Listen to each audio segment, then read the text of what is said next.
નમસ્કાર દર્શક મિત્રો, હું છું રૂપલ લુણીચિયા. સંપૂર્ણ ન્યૂઝમાં આપનું સ્વાગત છે. વિશ્વ પ્રસિદ્ધ યાત્રાધામ અંબાજી ખાતે આગામી 12 થી 18 સપ્ટેમ્બર દરમિયાન ભાદરવી પૂનમ મહામેળો યોજાઈ રહ્યો છે. લાખો કરોડો માઈ ભક્તોની આસ્થા અને શ્રદ્ધાનું કેન્દ્ર અંબાજી અનેક રીતે મહત્વ ધરાવે છે. ત્યારે આવો જાણીએ આ શક્તિપીઠનું મહાત્મ્ય. દેવી ભાગવત અનુસાર અગ્નિદેવીની કૃપાથી મહિષાસુર નામનો રાક્ષસ નર જાતિથી મરી ન શકે તેવું વરદાન ધરાવતો હોય અતિ બળવાન બની અત્યાચાર અને ત્રાસ વર્તાવતો હતો. તો આ બળવાન દાનવનો સંહાર કરવા દેવોએ ભગવાન શિવજીને પ્રાર્થના કરી. તે સમયે એક તેજ પ્રગટ થયું અને માં આદ્યશક્તિ પ્રગટ થયા.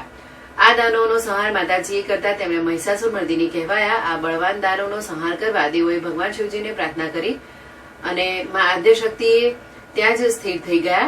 આ સ્થળ એટલે જ શક્તિપીઠ અંબાજી. એક દંતકથા અનુસાર માતાજીના અનન્ય ઉપાસક અને દાંતશ્રેષ્ઠ મહારાણાએ માતાજીને અંબાજી લાવ્યા હતા. મહારાણા આગળ આગળ ચાલતા હતા અને પાછળ પાછળ માતાજીની સવારી આવતી હતી. મહારાણાને પાછળ જોવાની મનાઈ હતી. રસ્તામાં ગાઢ જંગલ આવતા સહજ રીતે મહારાણાથી પાછળ જોવાયું કે માતાજી કેટલે દૂર છે. બસ માતાજી તે ક્ષણે ત્યાં જ સ્થિર થઈ ગયા. પછી મહારાણાએ તે સ્થળે મંદિર બનાવ્યું જે આજે જોઈ શકાય છે. મંદિર પ્રાગૈતિહાસિક કાળનું હોવાનું મનાય છે. આ ઉપલબ્ધ પરિસ્થિતિ જોતા અત્યારનું સ્થાનક 1200 વર્ષ જેટલું પુરાણું છે.